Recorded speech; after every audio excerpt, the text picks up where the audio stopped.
Hi, and welcome to Talking Points. Today, we're going to have a little conversation about supply and demand. The demand portion of the market is determined obviously by the number of new household formations.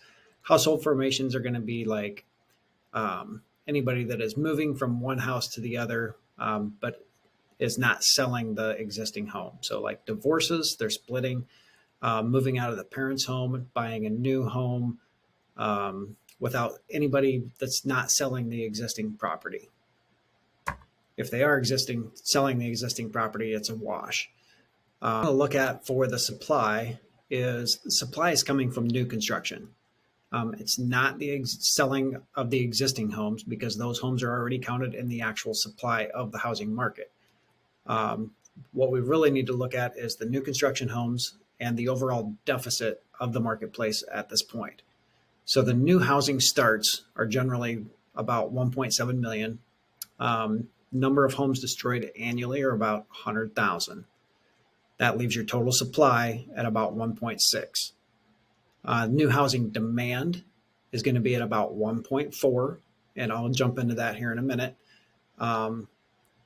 Looking at those numbers, you're thinking that's a $200,000 or 200,000 home surplus. Here's the key factor of that.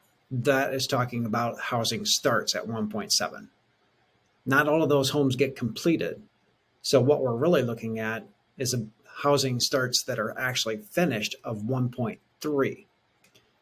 You take out your 100,000 that's destroyed, leaves you a total new supply at 1.2. Your household formations are 1.4.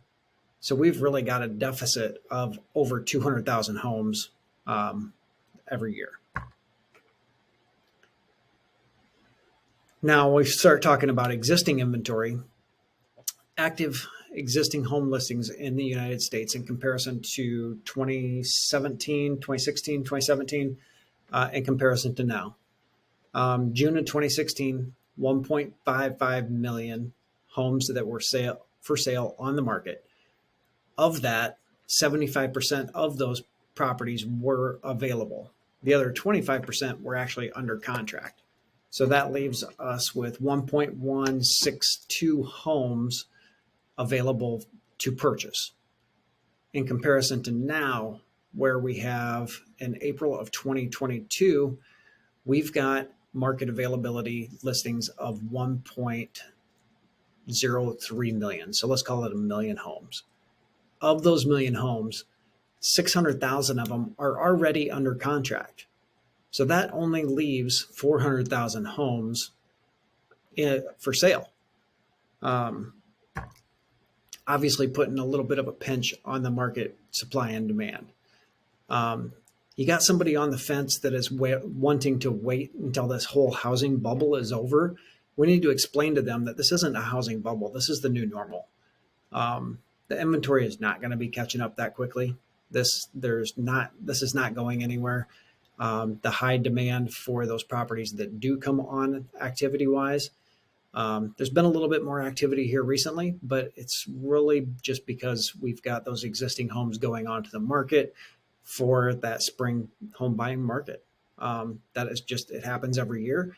You'll see an increase of that inventory, but that inventory is still sold off as fast as possible. You'll see in that chart that we looked at before that we still only have a very limited amount of supply available for those particular buyers. Once again, don't forget we are doing our tailgate Father's Day weekend, June 17th. It is an iCubs game. There's going to be fireworks, so make sure you're clicking on that RSVP link at the beginning of the email so we can get those tickets reserved. And if you know anybody that this information can be helpful for, let me know and I can get them on the list. I appreciate it. Appreciate your time, appreciate your business, and look forward to talking to you very soon. Always open for questions. Thanks.